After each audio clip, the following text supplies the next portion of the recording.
Running your own business is awesome. It's the dream, as they say. But it's very stressful as well. Customers, they'll see the front end, the products, the signs, the slogans, the happy owner. But it's the back end of the business that really drives the ship. The inventory management, the sales conversions, order processing and shipping. The business behind the business is the key to business. And for millions of businesses around the world, that business behind the business is Shopify.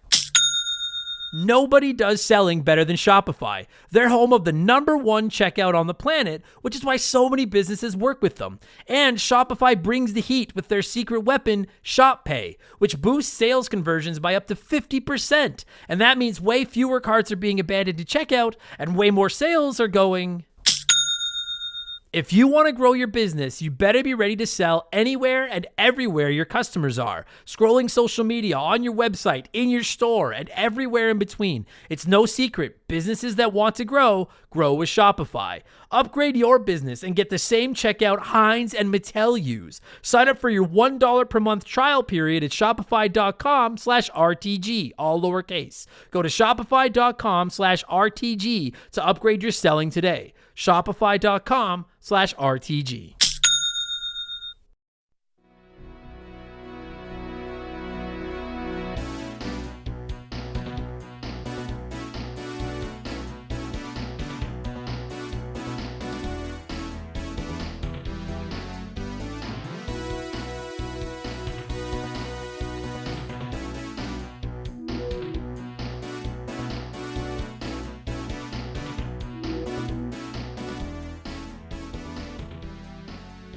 What's up, everybody? Welcome back to Remember the Game. It is my retro gaming podcast where every week a buddy of mine and I sit down and we geek out about the games we played back in the day. My name is Adam Blank. Thank you so much for listening to the show. And this week, it's episode 252, and we're talking about a game that many consider to be one of the GOATs of the sports genre. And that, as you probably can tell by the title of the episode, is NBA Jam. And I know this is going to blow a bunch of your brains. Not blow a bunch of your brains. But until about 5 weeks ago, I had never played it before in my life, ever. Never one time. And I know the backlash for that was a little fucking crazy, to be honest. People hitting me with, "What's wrong with you?" Nah, blah, blah, blah. It's like I grew up in a hockey house in northern Canada. Believe it or not, basketball didn't really matter to me growing up. It still doesn't, if I'm being honest. Although I did watch the last game of the NBA Finals on Monday night while I was playing poker at the casino. It was that fourth quarter was intense. But I don't watch basketball. I don't really know I don't even know all the rules to basketball. And people got legit offended, I think. I was streaming NBA Jam. And for the record, in case anyone is wondering, I played the Super Nintendo Tournament Edition version for this episode, just because people have been asking me. So I was streaming it, and I was just explaining the coverage the NBA gets here, and people in the U.S. were blown away. I think the NBA in Canada is what the NHL is in the U.S. You know, there's the Raptors, and people care about them kind of, but the NBA is easily a distant fourth here behind the NHL, NFL, and MLB. So the only basketball video games I've ever played in my life are NCAA basketball for the Super Nintendo, which is fucking terrible, and NBA Street for the PlayStation 2, which is fucking awesome. So I wasn't sure what to expect going into NBA Jam, but I'm happy to say, my friends, I liked it. I really liked it. I loved it. I fucking loved it. I love this game. And you know what's crazy?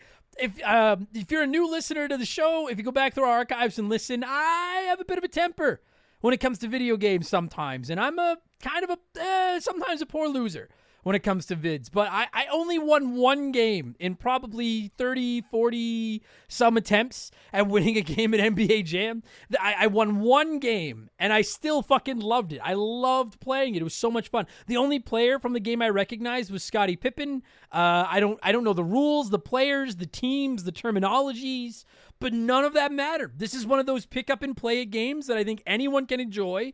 And I'll listen to this. Here's the fucking statement. After a month of playing NBA Jam, I will go as far as to say, if I saw a Jam Arcade 1-Up cabinet at a reasonable price somewhere, I would probably pick it up.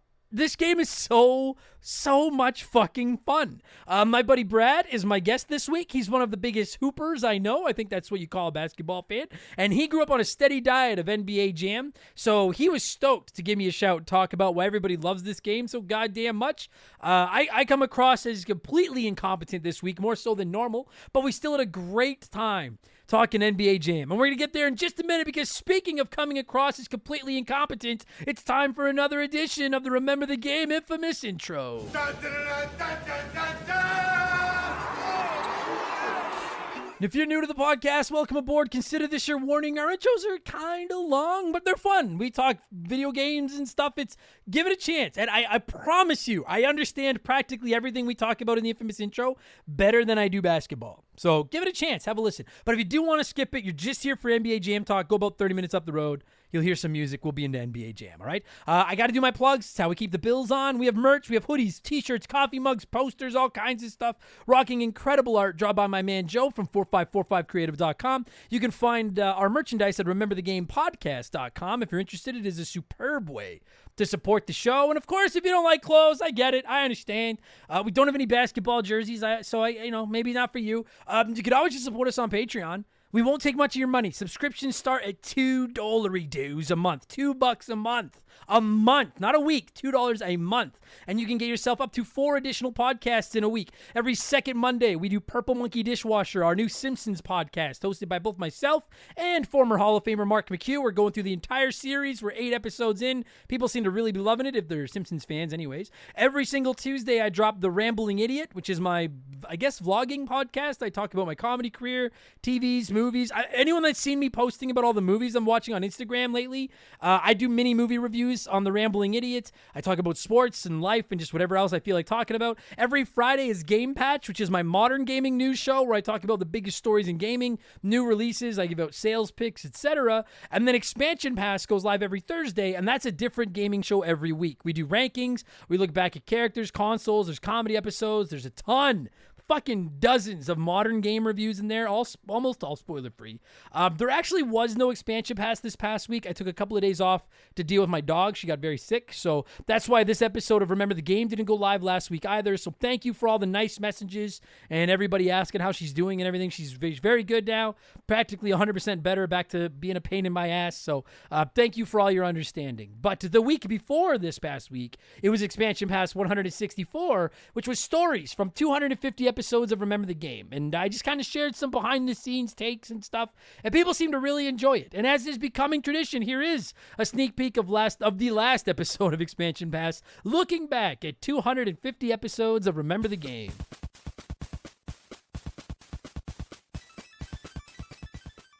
And he made the trek up to my place, and I was like, well, let's bang out. It took us an hour and a half to bang out 2 episodes back to back. So it's so crazy now, because I got to tell you guys, there's so many weeks where we don't get the game chat portion of the show recorded until Monday night. And then Tuesday during the day, I do the infamous intro and, chew some bubble gum to squish it all together. And I poop it out by 11 p.m. Mountain Tuesday evening. But now, nowadays, there are a lot of weeks where we barely sneak the recording in time to get the episode of Remember the Game out. Back in the early days, it was too, dude, there was a time where I probably had 8-9 episodes of this show in the bank. And like I said, there was no infamous intro or anything, right? I would record the short snippet of an intro sitting there with my guest. So I didn't have to do anything other than edit in some music and then fucking simpler times. That was so much easier. So we used to go back to back. Now sometimes it can take a month or two. There's a few episodes I'm going to tell you the stories of in here where it's taken years for us to fucking set it up and actually get the recording done.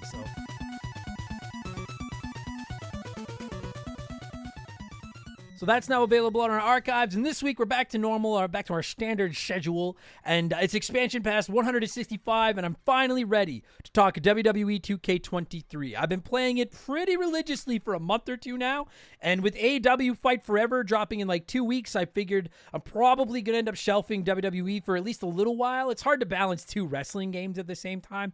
So I'm going to go through WWE 2K23, let you know what I think, and should be good. So again, subscriptions start at $2 a month to get new podcasts every week, instant access to literally hundreds of ad-free bonus podcasts you can add to your phone and listen to whenever you want. Plus, you get to join our Remember the Game Discord. You get a chance to vote in our Patreon poll every month. You get the ability to submit comments to be read on all of our shows. You get DM with me, and you get a shout-out and get to hear me mispronounce your name like I'm about to do to most of these people. A huge thank you to our newest Patreons. There's a lot this week because I missed last week. Chris McNeese, Ryan Whitcomb, Banana Bread, Sven Vasquez. That's a sweet fucking name. Baruch Hashem. Sorry, Baruch Hash. William Aguilar. William A. Slugger, Duke Buies, Darby Triscuits, Straightened Slinky, that is disturbing, Scrap 104, Garrett Though, Mark Zawada, Daniel Monaster, Daniel Beeson, Austin Wright. No one is getting stabbed in Toronto tonight. That's a good thing. I love that handle. Sam Sweet, Jack Martin, Austin Matthews. Shave your mustache, you greasy bastard. High Scores, High Stakes Podcast. Dan Kirkpatrick, Brandon Cole, Connor Ashfield, Green Bowl 77, Craig Hebbs, Mike, you have I don't know if it's a uppercase I and then a lowercase L. I think it is. Ilniki. Sorry if I got that wrong, Mike. Josh McKinney, Butta Chicken, love that name. Tyler James, and Captain Deathwish. Nah, just Deathwish. Thank you all so much for the support, and welcome to Remember the Game Industries. Patreon.com/Remember the Game. And to wrap up my sales pitch, 5% of our Patreon income gets donated to the Stollery Children's Hospital here in Edmonton at the end of the year as part of my 24-hour stream, and we offer annual subscriptions. You'll save your 12th month if you pay for the whole year up front. And finally, you can find me on Twitch. I've actually been on there quite a bit lately. Twitch.tv/Remember the Game. I never bug you for subs or anything. Just come by and hang out and tell me why I suck, and we'll have a good time, all right? That's enough blowing myself. Let's blow some of you by blowing in some cartridges. It is our opening segment here on the show. I read a few comments and questions from our patrons, usually gaming related, but they're not always. And we call this segment Blowing in the Cartridge. He blows all right. He blows big time. That's it, honey. Get into the spirit.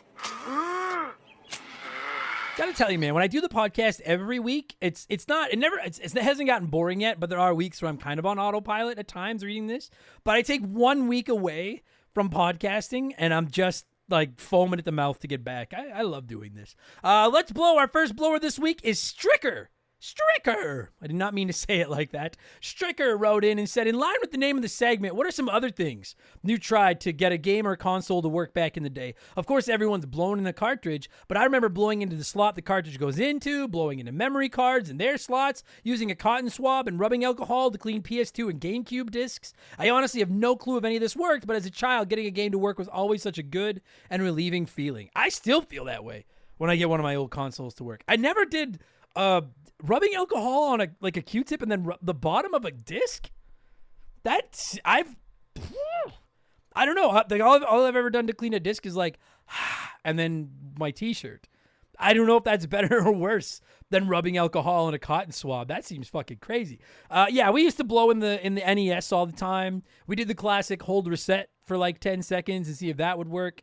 I'll be honest, I was pretty bad for giving the NES the old slap on a bum and try to get it to work that way. I used to smack my NES around pretty good. The NES was the worst one. The Super Nintendo I never had too much trouble with. The only disc systems I really had problems with were like my Xbox 360s and the Red Ring of Death, and then obviously scratch discs. But the NES was a motherfucker. We would blow in the NES, we'd blow in the games, we'd use the Q-tips. We had like a cleaning. I don't know if any of you had this. It was like a pink handle with like a big cotton, a flat, like it looked like a T with like a handle, and it had like a cotton side to it, and you could rub it on the boards, the whatever they're called, the data boards, in the NES, and make them work that way. We tried everything, man, but I found holding reset was usually our go-to move that would work, or just giving it a smack and then going outside. But I hate it outside. There's bees out there. Thank you, Stricker, for writing in. Rob Mason said, hey, Adam, if you were offered $1 million to beat a speedrunning record, 100%, no glitch, but you only have 30 days to train, what game would you train to do it on? Ooh. Is it 1 million Canadian or 1 million US? Because if it's 1 million Canadian, I mean, I guess it doesn't matter, but 1 million US is like, it's like an extra 300 G's up here. It's a lot of fucking money. It would either be, I'd have to look at the speed runs and the records and see just how unbeatable they are. But it would either be Bart versus the Space Mutants, Teenage Mutant Ninja Turtles on the NES, or Super Mario World. And I would lean away from Super Mario World because I feel like that's probably one a lot of people speed run, so it's probably pretty top shelf. It's just I know the mechanics of that game the best. But Ninja Turtles and Bart versus Space Mutants, maybe that would be the one.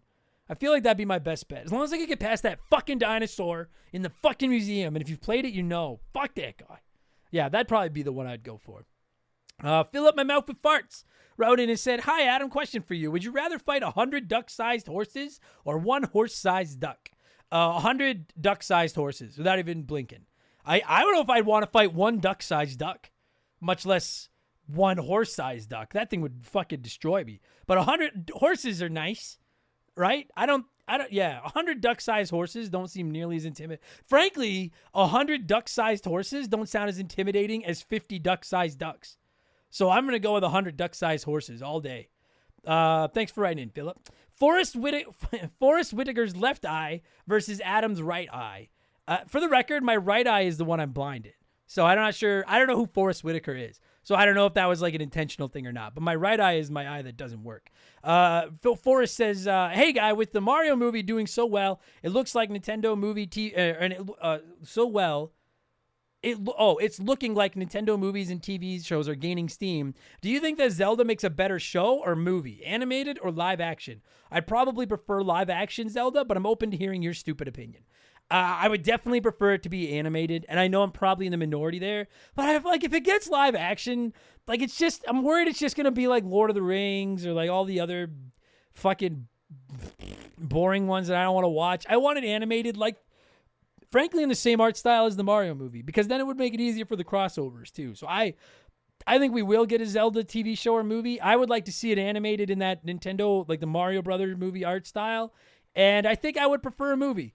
I just want them all movies. I don't want shows. I just keep them in movies and keep them all animated in the same way so eventually they can all cross over and have the biggest fight in the history of the universe. Yeah, so that'll be my answer. Animated movie. With me voicing Link.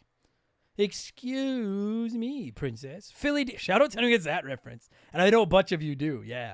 Philly D wrote in and said, "Hey, Adam, I need you to decide something for me. When I was just a young fledgling gamer, I remember having 2 consoles. And no, my parents weren't rich. We don't know how I had to. One of those was the PS1, which I played most of the time. The other was a Sega, but I never knew which Sega console it was. But having done a little research, I'm 99% sure it was a Saturn. And while I did play the PlayStation more, I did enjoy the Saturn for things like Sonic. Adam, does this make me a Saturnian?" I'm sorry, Philly, but yes, it does. But it does. You are a Saturnian, but I just want you to know, stay strong, stay positive. There is help out there. Reach out to me if you need it. I'll put you into contact with some people, and we're gonna get through this. We're gonna get through this, Philly D. You can't control what your parents, put you through as a kid. You're gonna be okay, buddy. You're gonna be okay. But yes, you are a fucking Saturnian, my friend. Slick Rick wrote in and said, "Dear Adam, have you heard of the Teenage Mutant Ninja Turtles game called Splintered Fate? I never did, but I stumbled across it during a free trial of Apple Arcade. It's like Ninja Turtles meets Hades. I played it with a Backbone controller, and for a mobile game, it was excellent. I don't know if it's available on anything else, but what are your thoughts on it?" I have not played it, so I don't have any real hot takes as to how it plays, but I have been told by several people that I should play it.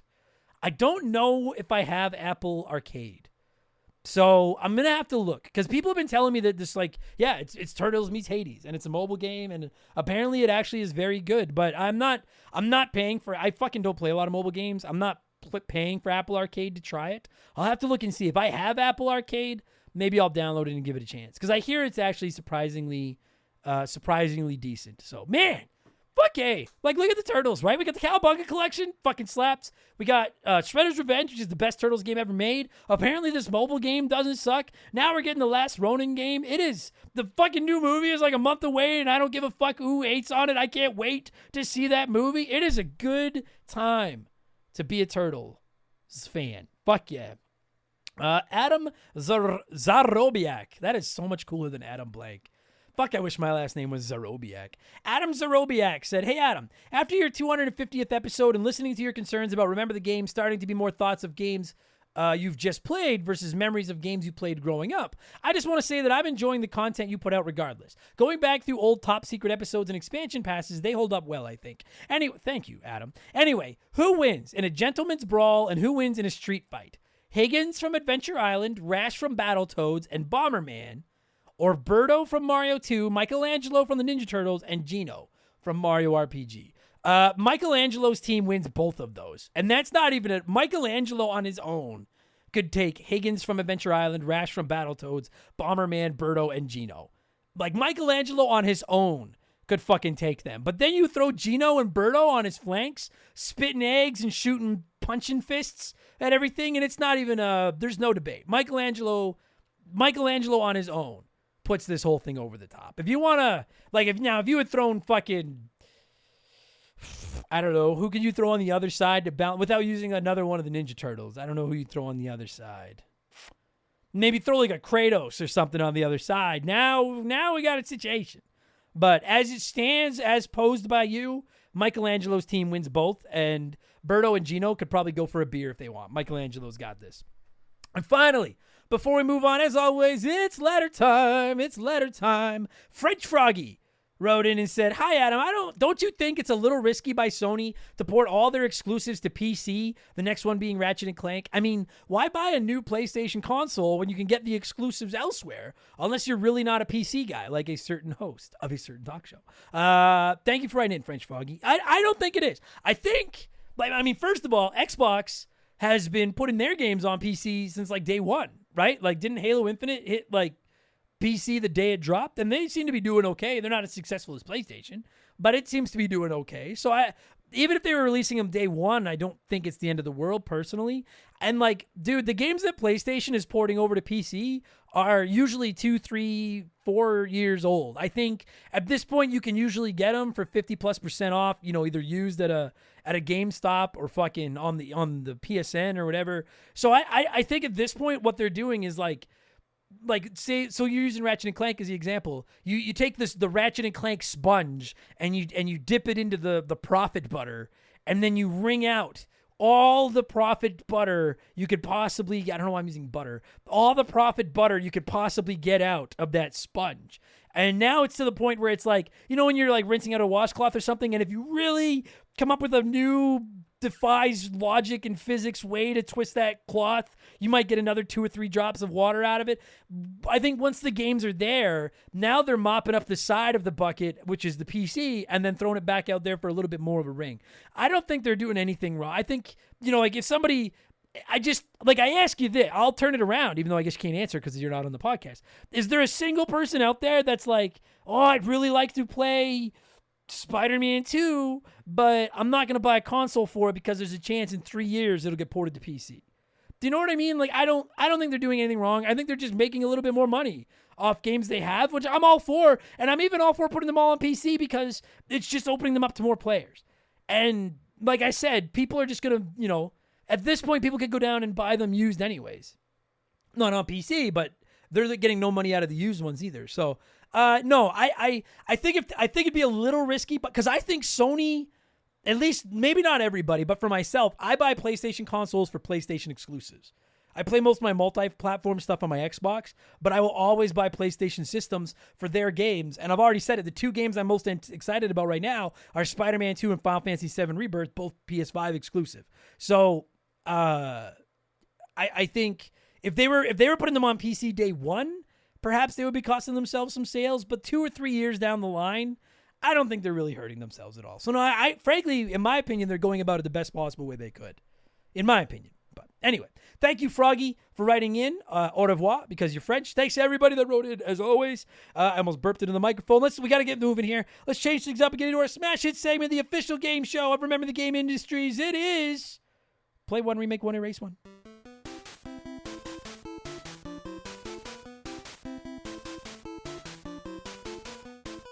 Then a huge thank you to Classic Concentration from the NES for unknowingly providing us with the theme music for the show. The rules are simple. Every week I give our patrons 3 retro video games. They can play one as it was released. Remake One is a modern game. The third is a race from time forever. And as always, there are no wrong answers, but there is a right one. We'll get there in just a minute. And this week, since we're talking NBA Jam, I went with 3 over-the-top, crazy, out-of-this-world, space-age sports titles. We've got NBA Street, NFL Blitz, and NHL Hitz 2002, because I had to pick an NHL Hitz game. And 33% of you, a third of you, said play NBA Street, remake NFL Blitz, erase NHL Hitz. I don't have a problem with that one. There's no wrong answer. There really is no wrong answer this week. And let me see what a few of you had to say here, then I'll tell you what the right answer was. And we had a lot of comments this week, just over 100. Sports games bring out the masses. I love it.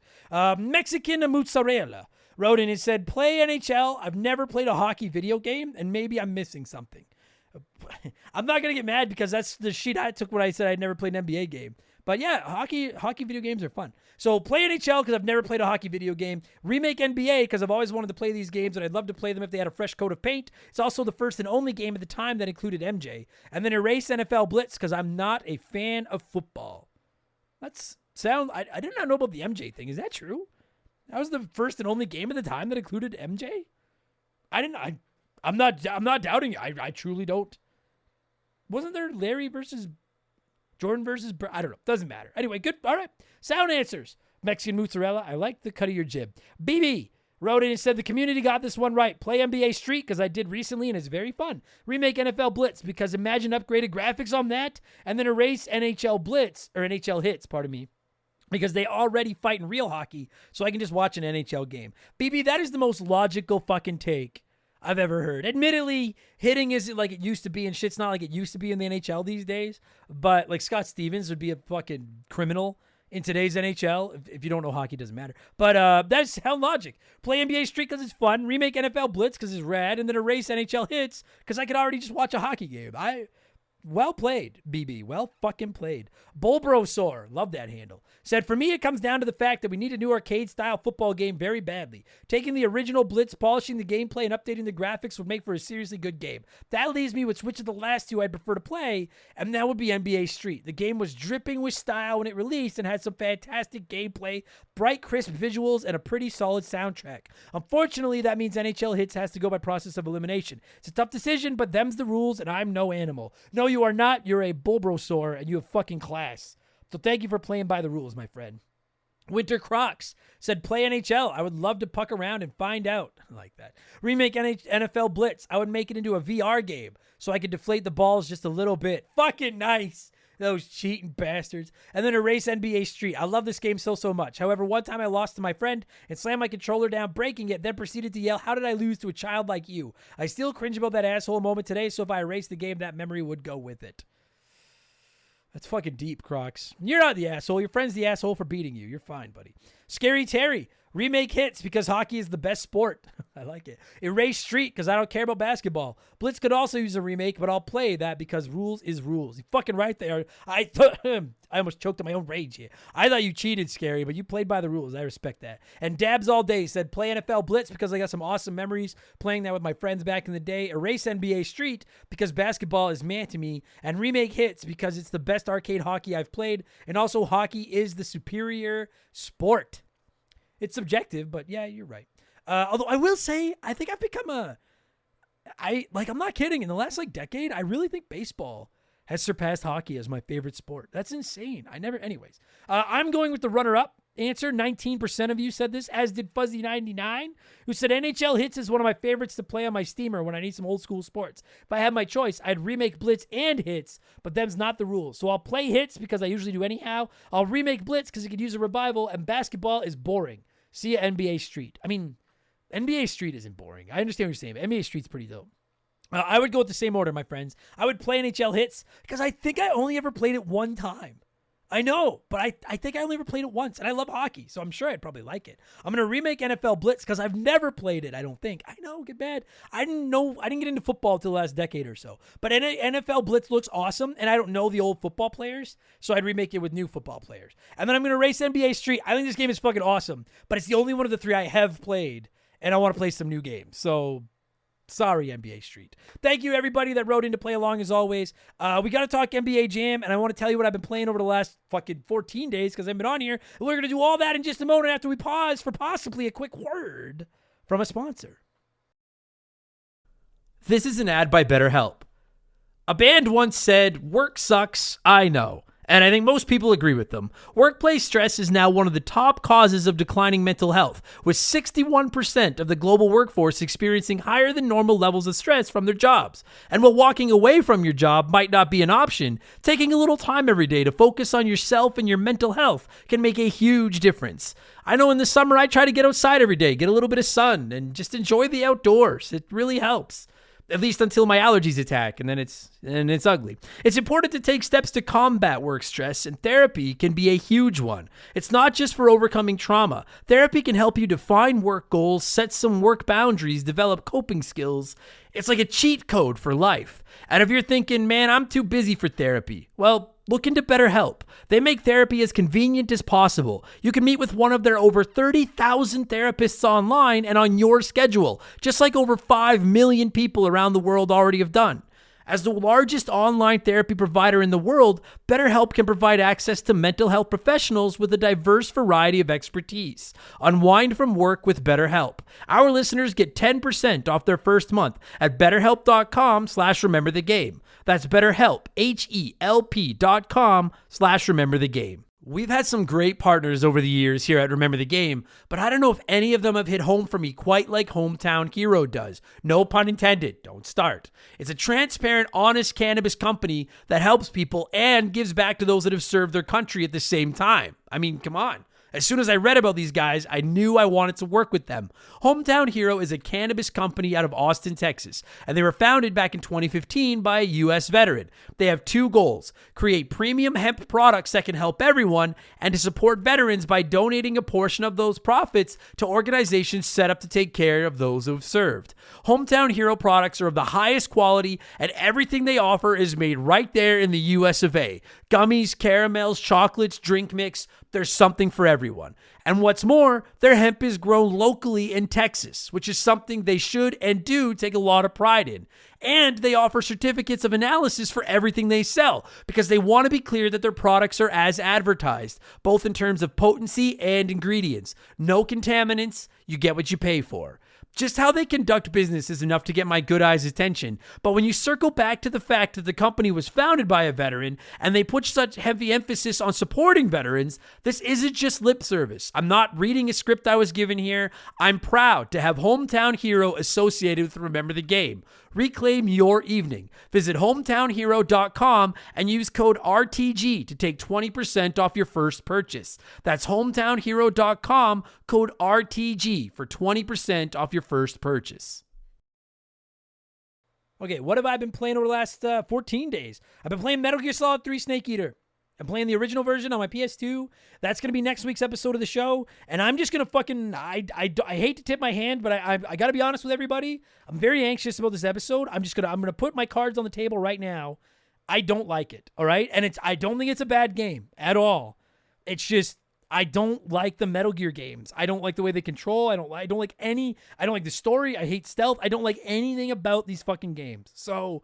I'm not going to go angry at him on it next week because I don't think it sucks. I just think it's not for me. But I'm very anxious about the potential feedback of this episode. So I'm just putting my cards on the table 7 days in advance. If you are incredibly offended by somebody that doesn't like Metal Gear Solid 3, skip next week's episode. But I have been playing it. I'm almost done. And that's going to be your show next week. When I need a break from Metal Gear Solid 3, I've been playing Super Mario World Advance. Never played it before. I streamed the whole game. Played it in 3 settings, 100%ed it. It's pretty good. Pretty good port. And then, of course, I'm playing The Legend of Zelda Tears of the Kingdom, trying to finish it before Final Fantasy 16 drops in a week and a half now. But I feel like Tears of the Kingdom is not the type of game to rush. So I've been playing it. Took a while to hook me, but I'm all in now. I'm having a blast with it. So that's it. That's what I've been playing. Let's talk NBA Jam, the main event. That's why you're here. As always, I like to let you nerds sound off before my guest and I hog the microphone. We had a ton of comments again this week. I love the passion. So let's rip through a few of these here. We're going to start with old 8-bit dad, who's going to ruffle some feathers. Dad wrote in and said, I like this game better when they renamed it NBA Street and made it actually fun. I tried the arcade version of NBA Jam when it was brand new, played the SNES and Genesis versions at a friend's house, found it very boring. I'd rather play Arch Rivals on the NES. I've never played Arch Rivals, but that take is 5 out of 5 on my spicy scale, 8-bit dad. That is hot. Not the rest of you don't feel this way. K-Atch said, finally, a moment for me to shine. What a magnificent game and series with all sorts of nostalgia. My friends and I would play these games for hours late in the night in high school and college for some throwback fun. Made for a great multiplayer experience with 4 people. Drinking games, awesome rosters, insane dunks, and commentating that is light years better than any modern sports game. Nothing like hitting a baseline leaner to go on fire. Yeah, I love the leaners on the baseline. I don't know what that means. But yeah, agreed, K-Atch. I don't know what a baseline leaner is. Mercury869 said, what an absolute classic of a game. I remember renting this multiple times because the neighbor kid was big into basketball. We played for hours. I still use from downtown in my vocabulary, usually while golfing and on the green from like the opposite side to where the hole is. Not only was the game fun, but the music was great. I can still hear it to this day. Fair enough. If I went golfing with someone that kept going from downtown, I would that game makes me mad enough as it is. I'd break a club over their head. Andrew Wright said this was a staple at our sleepovers back in the day. It's awesome to go back and play as the 90s NBA stars, along with personal favorites. I think you just picked names you know I can't fucking say, you piece of shit. Along with personal favorites like Tony Kukoc, Dikembe Mutombo, Vlade Divac, and Dan Mazurli. Swish. Martin Mercier. I don't usually read comments this long, but I love the passion. Martin's going to have the last take this week. Martin says, hi, Adam. I never liked basketball. I'm small, so I stuck at playing it, and watching it is even worse. I suck at it as well, my friend. When I was a young boy, I asked my dad for that game, but it was only on the Genesis just because my friend told me so. We went to the flea market, and my dad actually bought me the NBA Jam Tournament Edition game, which cost $82 back then. I spent a lot of hours playing it.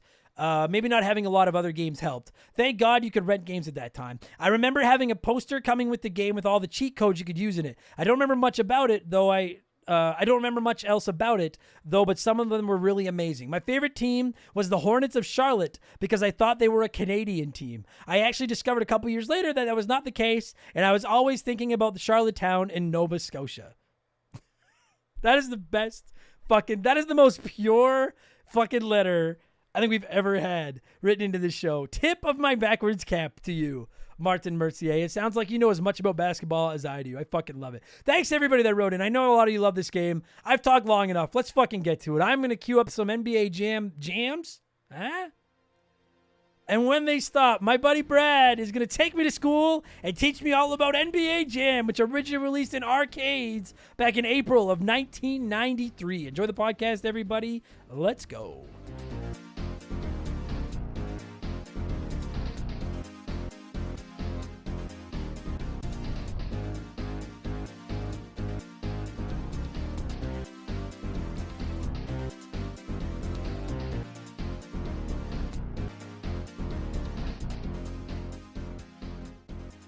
All right, so as I'm sure I've explained during the intro and everything, joining me via the blank phone this week to talk NBA Jam, which delightful little romp is my delightful little friend, my buddy Brad. How's it going, buddy? What's going on, man? How are you? You know what, Brad? I am a week into NBA Jam, and I think I'm, as the kids say, a baller now. I get it. I am a baller. Well, hold on now. Hold on. I just want to make a comment that I do follow you in your Twitter and all that. So I see your tweets. I'm not on Twitter anymore because it sucks. Horrible. Yeah, but anyways, that's a different rant for a different day. But I don't know if you're very good at this game. I am not. Which is shocking to me. I'm not. It's hard. Your record is atrocious. But let me, wait. All right, so this is, okay, I promise we're going to get into the game and everything, buddy. Let me just say, so I had never played NBA Jam until the last week. And everyone, dude, legitimately, I took shit from people online. I got to just say, some of you need to fucking relax. I live in northern Canada. You know how much time basketball gets on TV here other than the Raptors? Well, sometimes? when you were growing up. Especially when I was growing up. That's the key. It was none. It was none. We got like 2 games a week. Yeah. If you don't know who Valerie Bure is, I don't want you yelling at me because I don't know the players in this fucking game. All right? I know hockey. To your loyal fan base out there, I did react to him in the sense when he said that the only player he recognized in the entire NBA Jam game was Scottie Pippen. I'm a basketball fan from the 90s and everything like that. I grew up on Michael Jordan, blah, blah, blah. My first reaction was, what the fuck is wrong with you? But then he made that comment about Valerie Bure being Canadian. I know who he is, obviously, but he is correct. Yeah. Like, you and I disagree on a lot, but you are correct on that point. It's a fair point to say, hey, like, I didn't watch. I'm a kid in Canada. So I want to make It's sure freezing here the whole year. We don't care. And then like I've had people be like, "Isn't basketball Canadian?" And I was like, "So?" I don't even know. God. I'm telling you right now, Brad, if you put a gun in my head and we're like, "Adam, I have a check for $20 million. Who founded Canada?" I would be like, just pull the trigger. I don't fucking know. Like, take the check. I don't know. It was invented here. I don't know. So anyway, point being, I don't know anything about basketball. All right? I don't know all the rules. I learned what goaltending was playing NBA Jam. Like, I don't know the rules. Christ. I don't know the rules to basketball, but did you have gym class? Yeah, but gym. Do you think there's anyone in gym like Canadian in grade gym? Yeah, is there gym. Canadian phys ed in grade 9? Do you think there's anyone capable of goaltending? We also did the Cadillac Ranch. So Yeah, you exactly. are correct. Dude, I can't reach the fucking mesh, much less the fucking hoop. I'm not goaltending fucking anything. But I know what it is now.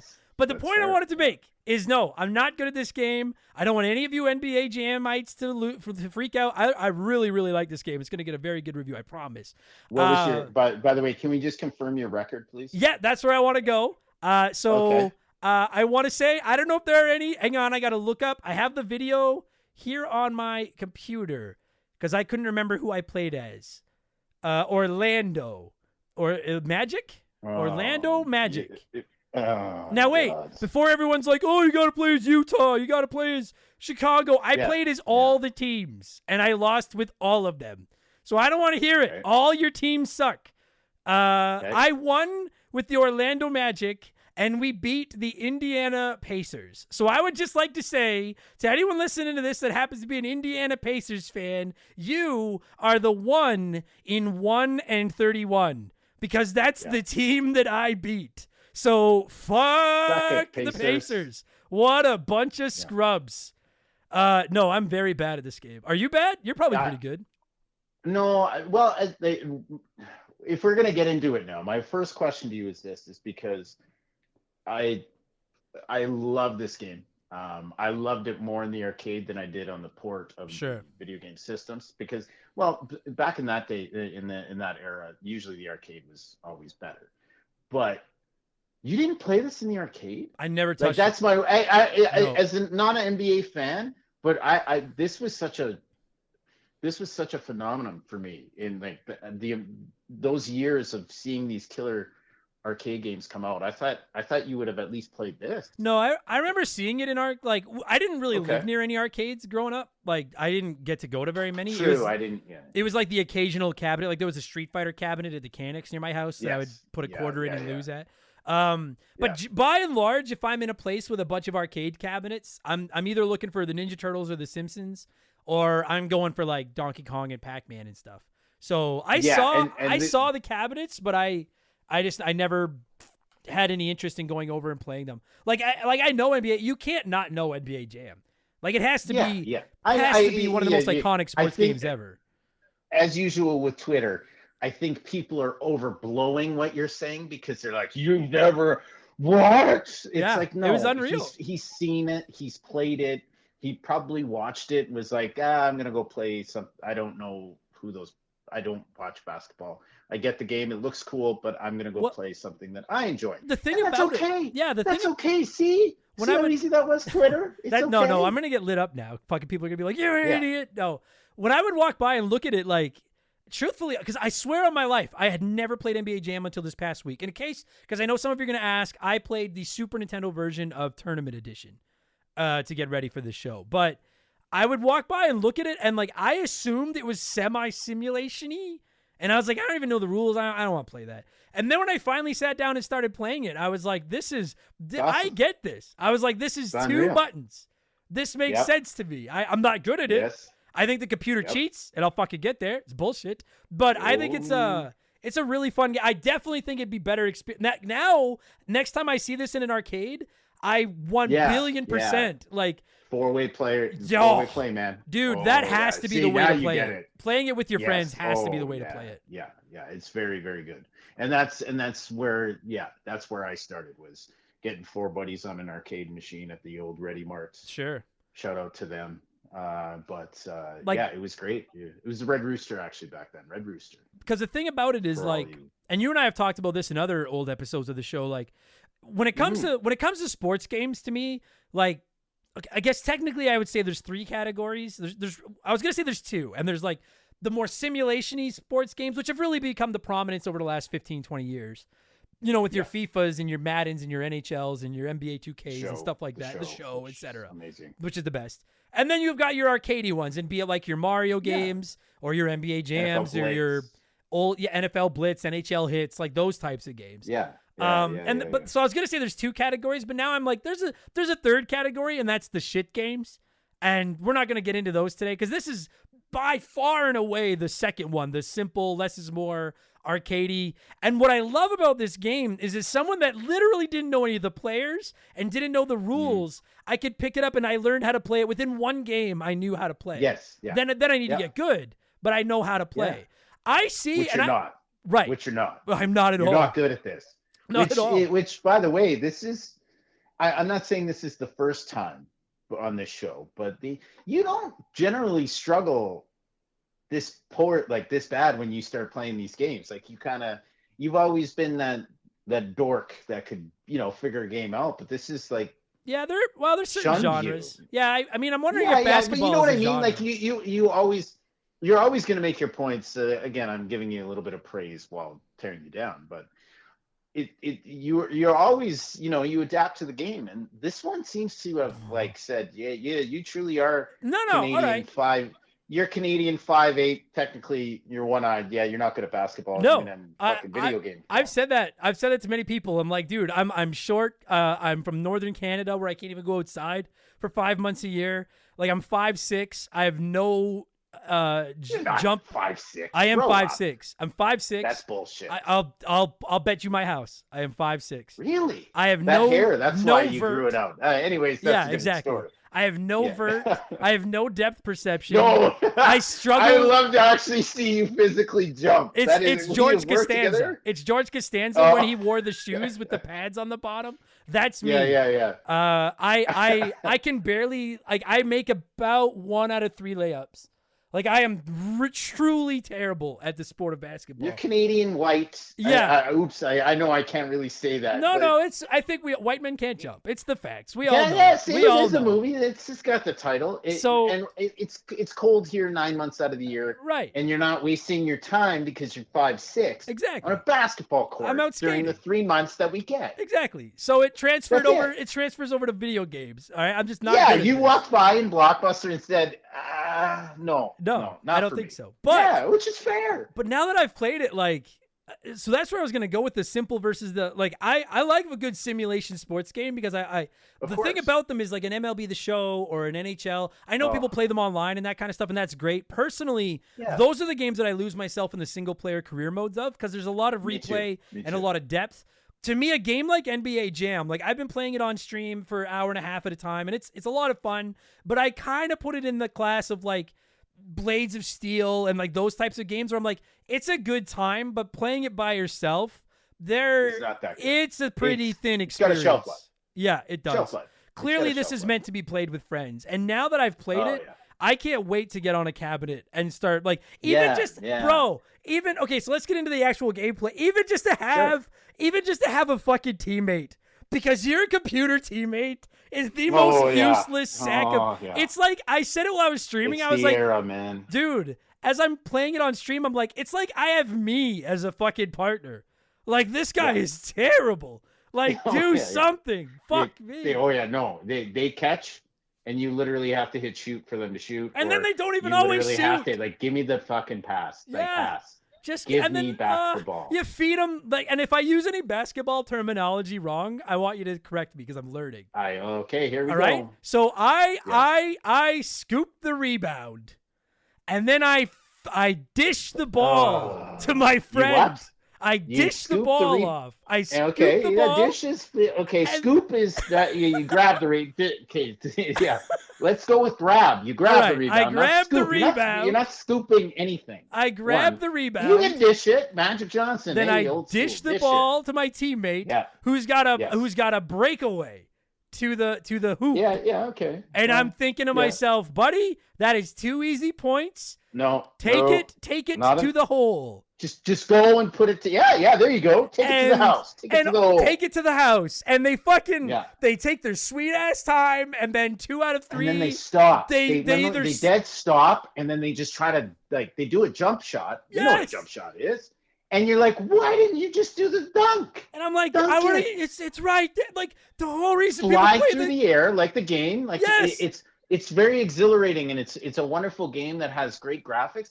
Just dunk it, man. Why are you taking? Are you this, like- scared of heights? Jump. Yeah. Fucking jump.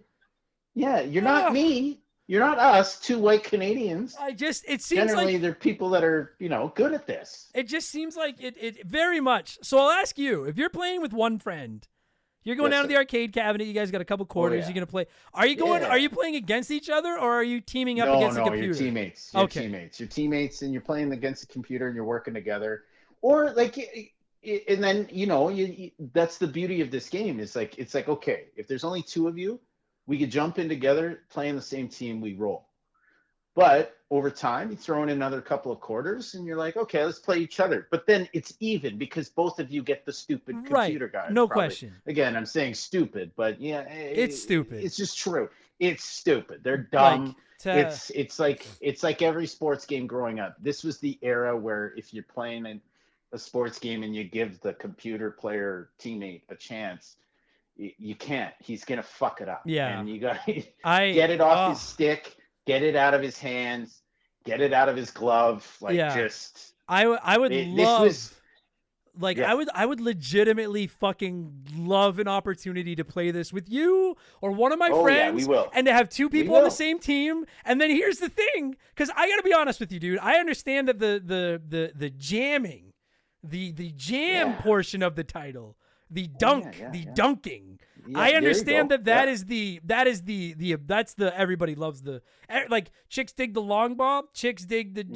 jams. Like I get it. Everyone wants to see the dunk. I don't use that line ever. I gotta say, just, yeah. I found that like the constant relying on dunking started to get old. I'm like, draining threes. That's where I want to Oh, be. But see, this is where the beauty of the game of teamwork, because again, if you're going in and you throw a couple of dunks at him, that's when you got your teammate and you just kind of give each other the look and go. You start taking it to the hole, and the other guy's trying to double team you, and they're gonna shove you around. You dump it out 3. Yeah. And then the fireball comes. And then again, you're passing it to your buddy, and is he gonna fire a 3? He might fire the rock back to you, and you go in for the dunk. And it's Wait. What'd you the rock? the rock. Oh, Yeah, the rock. I like that. Yeah, the that's rock. give him the rock. Give him the rock. Oh, That's the rock. old school basketball. There you go. The rock says swish. No, it ain't Yeah, the there ball. it That's is. the ball. Yeah, I got- that's a different wrestling. That's wrestling. It No, always I- leads to wrestling with us, but you're right. Dude, I gotta say, I was like, we even said it when we were watching the stream. I was like, there is, I have experienced few things in a sports video game as satisfying as just nailing a 3-pointer from anywhere. Yeah. It is magical. And I gotta say, like, that's one of the many things I love about this game is they do it because like the graphics are fine. They're simple looking, but I like them. They look cool. I love how sometimes it's just nothing but net, and then sometimes you have to watch it bounce around, and it's all dramatic. And it felt. I was like, this feels surprisingly semi-realistic for a stupid sports game. You really didn't play basketball like ever. No, I hate it. I hate this game. I hate basketball. Like, I hate basketball. No, like I just even in person. Not really. Only in gym when I had. Well, but like it's just funny how you're equating this, and it's like, I played basketball a little bit. Like, don't get me wrong, I was 5'8" wide. So, but hitting a 3 in person, or like, I wasn't dunking, but like when you did think, it's one of the more satisfying things in sports. No, like, it's absolutely. like hitting a home run, That's scoring exactly. a goal. Yeah. But I love how you're learning this now. Yeah, no, for sure. You're 40. You're 40, right? 39. 39, sir. You're 39. 39, Oh, sir. shit. But no, Wow, but you're 39. right. But that's exactly. You know what I mean? You're like, yes. wow, I hit a 3, and I'm like, well. But that's exactly what I was going to compare it to. I'm not a great bat. Right, I'm not great at baseball or a slow pitch or anything either. But I've no. played. But when you make contact, when you get a hold of one, and you just fucking watch it sail. Oh, buddy, that's sex.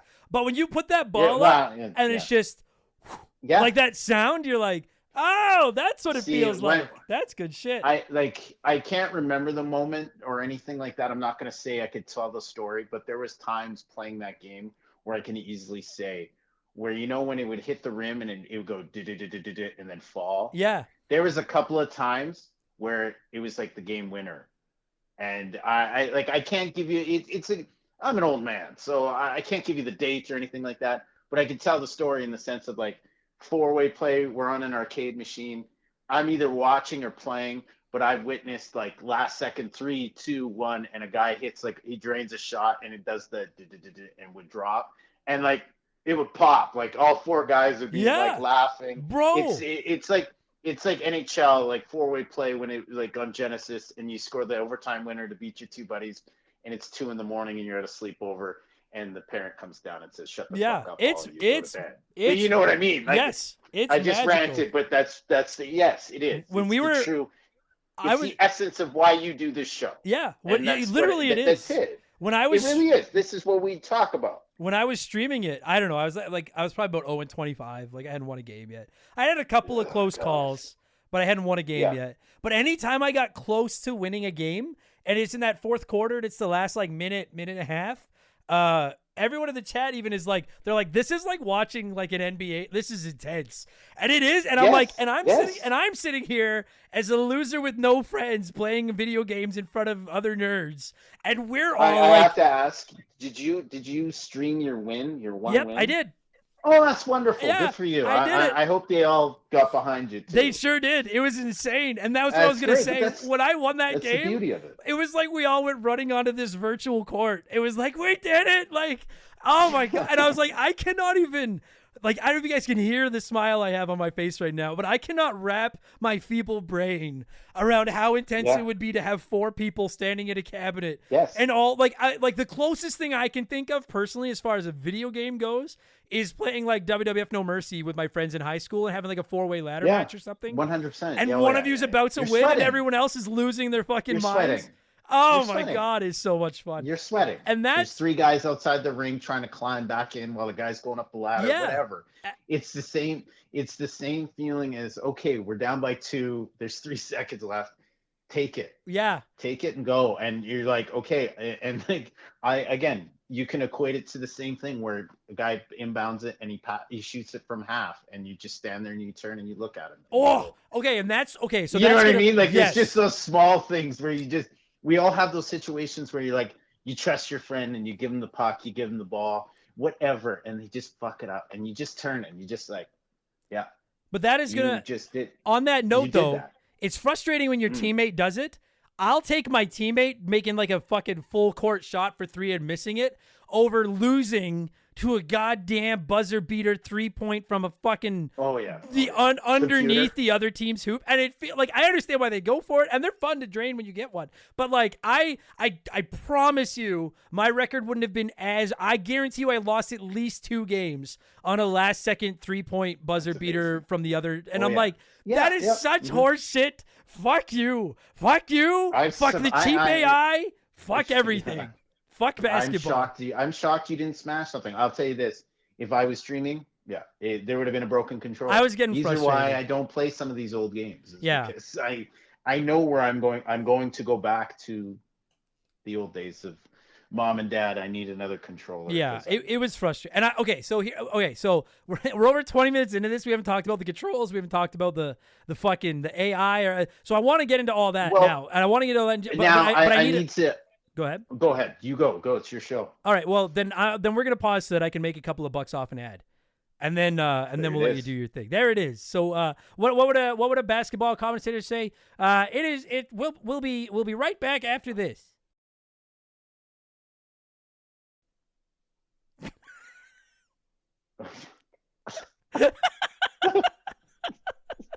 So if anyone, I don't know if I can come back from that. I don't know Holy if there wasn't an ad there, then it's been 2 seconds. If there was actually an ad there, normally what I do. That is one of the worst outros I've ever fucking heard. Normally, And that's literally from somebody who listens to Jim Cornette intentionally butcher ads, and you know exactly what I'm talking about. And you literally just said, well, I don't know if they would say this in a basketball game, but we'll be right back after this. They say that on anything. that's the best. That's what you came up with to get the fuck off the air? Holy shit. Fuck, I should fucking work for the NBA. We're gonna get into that now. Here But we go. literally, I'm sitting here half stoned going, fuck me. like, dude, and I've told you this before. You're one of the wittiest guys I know. That's what you fucking, like, were you afraid you were gonna say something like, No, I didn't know what to say. I didn't know what basketball. What was I supposed to say? We'll be right back after we take it to the hole. Yeah, I we'll don't be right fucking back know what after these. Oh, fuck me. Okay. And then just that, I was waiting. I was waiting because I'm like, is he cutting this or? I'll be honest. I fucking listen. I'm letting you all in a little inside baseball here. As a comedian, I will sometimes begin to say something not knowing how it's going to end. Because I'm like, you know what? I may not be good at basketball, but I can fucking talk. And I'm like, my brain, there'll be something. By the time I reach the end of this segment, You're always thinking ahead. I know you. And there was nothing and I get there. how you work. I tried, and I'm like, you're just there's like, nothing. we're going into the unknown now. We'll be right back after this. When you started saying, like, I don't know what a code is for basketball, I'm like, oh, fuck, is he going to ask me for one? I'm sitting here going, fuck. I was already trying to think of something. And then you go, we'll be right back after these. Did you say these messages? No, I just said we'll be right back after this. Yeah, and it's like, what the fuck? Okay. Okay. Let's talk about this fucking I want to talk about the controls briefly, the on fire thing. I have one quick. Yeah, go. I need to catch my breath. And then we can go from there. Oh Jesus. Oh fuck.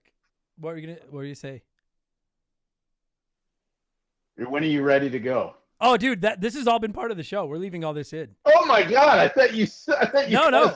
Unless you want me to delete it, I'm leaving all that in. No, God, leave it in. I thought you were paused to say. No. Shit, you actually literally said that. No, we're leaving that in. Okay. We're live, pal. We're leaving. We're live, pal. We're live, okay. Pal. All right. I guess I just admitted that I'm actually half stoned. Whoops. Yeah, that's all right. Anyways, it's Canada. It's legal. Yeah. Okay, we got. Okay, let's get back to the. All right, floor, 100%. The worst outro here. I've ever heard in my life. But a quick point I wanted to make was Midway. So Midway made this game, and I you know what? I looked it up because I was just like, I wanted to, obviously I get a little bit of information, try to remember things. But Midway made this arcade game, and their list going into the 80s, you want to talk about home runs, Miss Pac-Man, Tron, Spy Hunter, Rampage, arcade games. Now, in saying that, I kind of wanted to see when NBA Jam came out, but look at this list of arcade games from Midway. You want to talk about home runs, you want to talk about like 50 and 39, 200-point seasons in hockey. 92 to 94, Mortal Kombat, NBA Jam, Mortal Kombat 2, Killer Instinct, Cruis'n USA. Yeah, no, they played for keeps. That's our childhood right there. Like, you might not have played it, but you saw all those games. Yeah. And you saw them in arcades, you saw them in convenience stores, you saw them anywhere. Yeah. No, they I still can't believe you said that. Oh, anyways, yeah. But when you talk about like the game itself, again, you mentioned it earlier, but a quick note: the graphics are really good in this. They are game good for nights. Yeah, and but even growing up as an NBA fan, I got to point out, like, they didn't look exactly like them, but they did put effort into this game to make the graphics look good. Like the modes where, they're on T-shirts now where they show the players, like, you know what I mean? They say Pippen, and then it'll say their strengths and shooting and this and the photo there. Like I've seen shirts of that now, which is kind of cool. But the graphics, like the photos of the players, they look like the players. They were pixelated as fuck, but they were still very, very good. But the graphics are solid. The crowd's good. Everything's good. Yeah, man. Like I have a long-standing, well-documented borderline fetish for pixel art. Like I love the way that stuff looks. And it's everyone even as someone that's never played NBA Jam, I know that like team select screen, like I've seen that before with like the two guys side by side and then their stats underneath.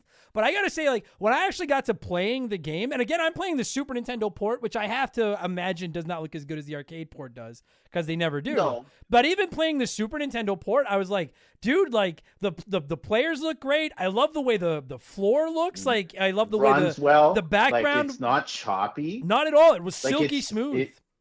And like it's a very solid, graphically well done game. Yeah, I have two minor complaints about the presentation of it, and that is number one, and I understand they were trying to keep the screen clean, and I get that. I would have liked there to be like the score and the clock maybe in the top in the middle somewhere. Like maybe it's just because I'm not very good at basketball, but I had a hard time remembering what quarter it was sometimes and what the score was.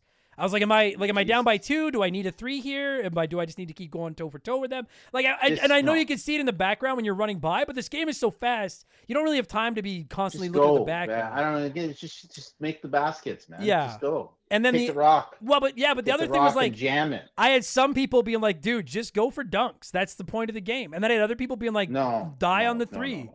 And I'm like, admittedly, that's why dunks get boring. I want to throw threes. That's the fun part. Well, yeah, and like the thing is, shoot threes. By the way, not throw. No, we throw here.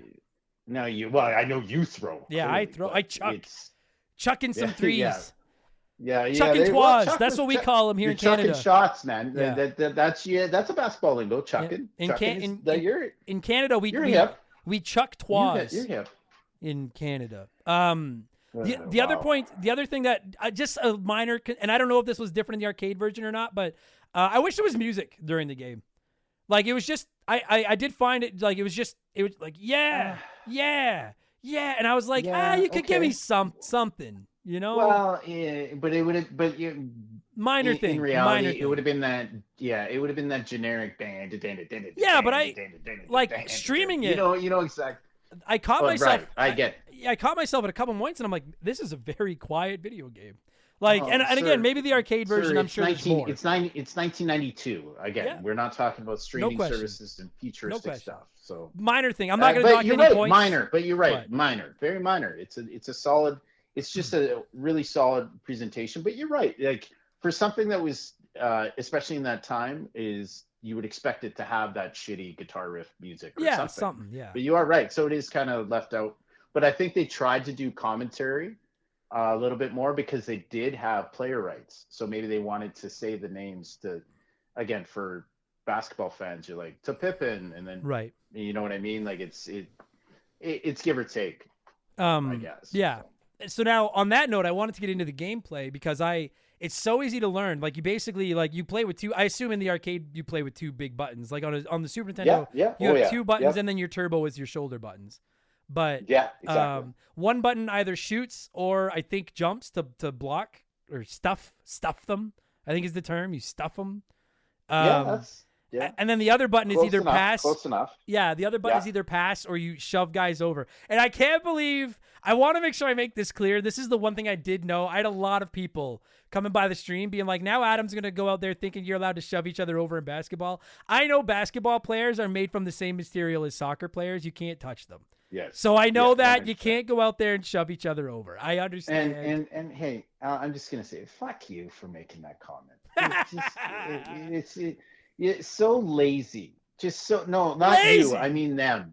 No, not you. Them for calling out. Well, now he gets to understand that you. I just had to make sure I make that clear because I think people are going to assume that I think you don't can watch fight. Basketball, but fuck you, people. You can't shove each other over. You just have to take a shot. Get that.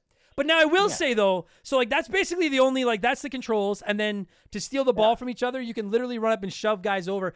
I don't know about you. I think it has something to do with your stats, but I did find that I was shoving the computer over. They never seemed to drop the ball, but every time I got shoved over, that ball was like made of butter, and it was gone. But I don't know if that was my stats or if that was the AI or what. But that pissed me off. Like I found it very hard to play defense. I can't remember if there was a way. For some reason, I want to say in the arcade it was double tap left or right to do turbo, like on the joystick. Oh yeah, okay. I'm that would 99%. I'm 99% sure it was only 2 buttons because I forgot about turbos. But no, there was something about timing, I think, and just it was more about just the movement you made of the player, where you didn't run straight all the time, because if you would cut like upwards, you know how they would like kind of move a little bit on a diagonal. Yeah. That would take away. Try doing that more if you're playing a little bit more up down, more movement. And it should help you in the sense of holding on to the rock. All right. And then I was like that term. I was also taught, I didn't know this, but I was also, after playing like a dozen games, I was told that your injury stat is like, as that adds up, your player is worse. And I didn't know that's what it was. Yeah. And so then I realized like, oh, I don't remember that shit. Oh, okay. So then in like the third quarter, I usually would swap up, because I would always play as like the best, whoever I thought the best player on the team was, and then take the second best player in as my teammate. And then usually for the third quarter, I would sit my best player, and so his injuries were gone. See, he's ready and he's refreshed. And then he's good to go for the fourth quarter. And that did make a difference. You thinking ahead. Yeah, that's what good skips do to win ball games. But I think you've got a lot of lingo that just mixes up into the sports. Yeah. So and you know how to throw to a commercial. We know that. Yes, I sure do. But I like it. I like how it's so simple to like. Literally anyone could like. I could give Shaylee a controller, and she's never played a sports game, and in a matter of like 5 minutes, she would understand how to play it. And that's where like you can make a game. Go ahead. Well, I was just gonna say I think your fans would love to see that. Oh yeah, they would. She won't come on 20 stream. minutes. She's scared of everybody. Oh, it's the internet. I don't blame her. I'm scared of them, so I don't blame her. She lives with you, so yeah, exactly. She knows. Yeah. But that's where I was gonna go. Is like there can be sports games that are too basic. Like you and I have notoriously always like we almost did a WWF WrestleMania episode, and we decided against because I was like, there's just nothing here. Oh, and like a game can almost be too simplified. And I think when a game finds a way to walk, and I think Blades of Steel and Ice Hockey do that. I think this game does that. When you find a way to just get into the pocket and just fucking nail it, where it's like easy enough to learn, hard enough to master, but anyone could just pick this up and play a game. And I think I got to be honest with you, dude, as someone that doesn't give a half a fuck about this sport and has no nostalgic ties to this game whatsoever, I was having a fucking riot playing this game. That's amazing. That's so good to hear, because it is a classic. It is a classic. It's a classic for a lot of people, and this is the beauty of the show, right? Is that you're finding out new things where you're like, oh, you told me about a game that you're doing right now that you can't stand, and you're gonna get a lot of heat for it. Oh boy! But that's a different story. But this one is just it's a solid game for anybody to play. Yeah. To have fun, and then to go into the next level where you say, wait, I can have 4 people playing this. It's lights out. It's that good. It's so much fun. It's quality, and it's still fun. It's still really fun. Like I said, except computer players. Oh fuck, it's cheap. We'll get into that next. Yeah. So because that's the only thing I was gonna say is like when you play it by yourself, really the only replay value is you can do the ladder where you have to beat every team in the game, and which is like the same as like a fighting game, and that's fine. But I will say like not for you. Trading for you, like trading dunks for dunk, like just back and forth. After a while, you're like, all right, I get it. And that's why I started throwing threes and stuff, just to like, kind of mix it up. But like, listen, some of the dunking animations are fucking awesome. Like they're sick. Yeah. But it does. I was like, this needs a friend. Like this with 2 people, this would be. Yes. I'd play this all night at like a sleepover. I could see myself playing it all night. Yeah. Oh yeah. Yeah. It's part of the NHL, MLB games, Mario Kart, Mario Golf. Yeah. Anything multiplayer that you could just sit and it's suddenly 4 a.m. Yeah, totally. Yeah, 100%. Yeah. Now, one thing I wanted to ask you, because I can't speak to this at all, but like when I go back and play like an old NHL game or something, I love like just seeing the old players and just being like, oh, fuck me. I remember when so-and-so played for so-and-so and stuff like that. Yeah. We went through the rosters of this game, and every time I saw somebody named Johnson, I was like, is that Magic Johnson? And who I know from The Simpsons. And then finally people were like, he's not in this game. There is no Magic Johnson. And I was like, oh. And so we went through the rosters, and the only players I recognize, I know the name Scottie Pippen. By the way, guy's a scrub in this game. Everyone was telling me how good he is. I think it was because the very first game I played was with the Bulls, but we got destroyed. I was like, this guy fucking sucks. So Scottie Pippen is a scrub. Yeah, but you just said it was one of your first games. You're playing as them, so it's you. Nope, it's Pippen. It's not my fault the guy can't land a basket. He sucks. And then land a basket. Okay, keep going. And then the only other player I recognized who I didn't at first was Malone, who I knew from wrestling, but I actually didn't place that because I wasn't a big WCW guy. I was thinking, and I promise we're not going to go on a wrestling rant, everybody. I promise. What's his first name? Carl. But there you go. If you guys, do you know his nickname? Do you know his nickname? No, I don't. Yeah, I think you do. I really do. I want you to think. Carl blank. No, Malone. No, I don't. I don't know. It's because I was gonna say it's a city job. It's a city job. I don't know it, Brad. I'm not gonna guess it. I don't know. The mailman. Yeah, I thought you would know the Really? Carl, the mailman Malone. Now, see, because I had people in my chat saying that guy is a bad man, and so I was worried that the nickname was something bad. Yeah, Carl was a piece of shit basketball player because I hated him because I grew up as a Bulls fan, and yeah, he was a piece of shit player. But when it came out later, scumbag. Yeah, I hear he's a piece of shit. But like the only reason I recognized him was because, and again, I won't get into a wrestling rant, but I know. Yeah, exactly. I know. DDP. Rodman. Yes, I know Dennis Rodman was like in the NWO, but I remember Dennis Rodman and maybe it was Hogan against DDP and Jay Leno. Like, I don't remember Karl Malone being there, but I didn't watch WCW very much back then.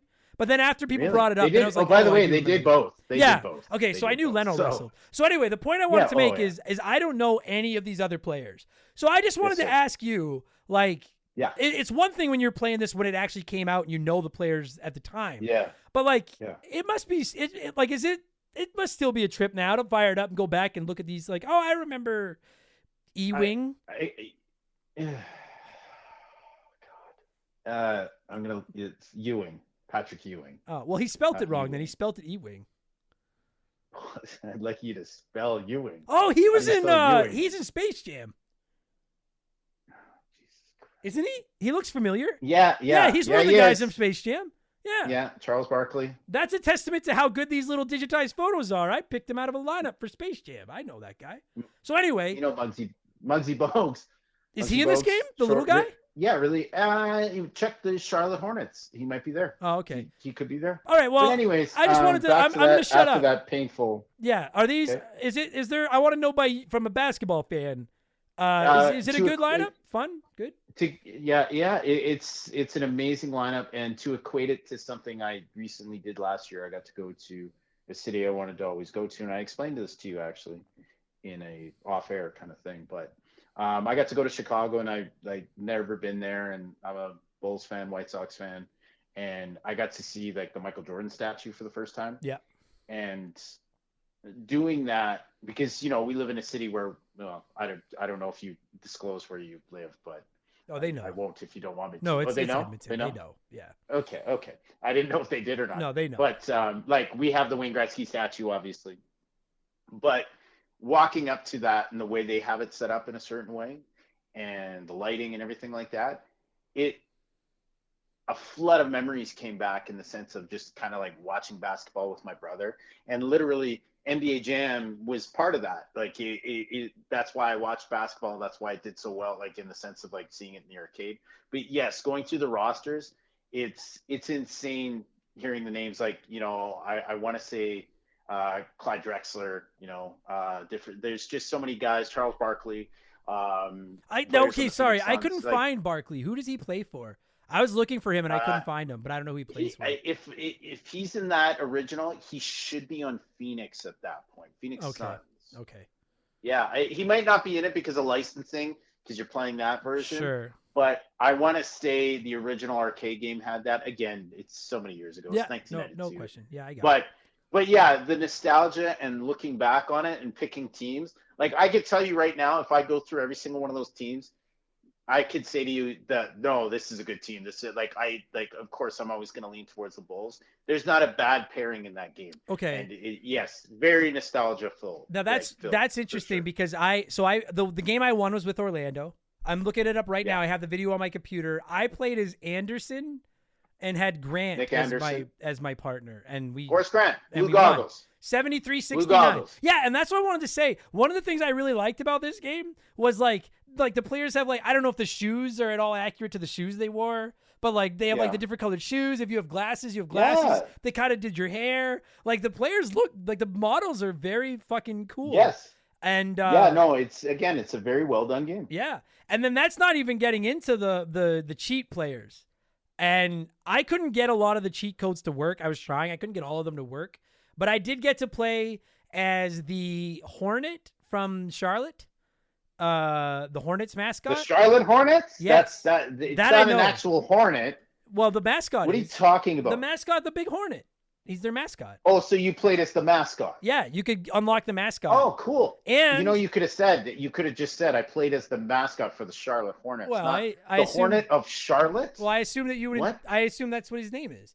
And then I also got to play as fucking MCA from the Beastie Boys, which I lost my mind. Oh, that's cool. I love the Beastie Boys, but I was going through this. What team was that?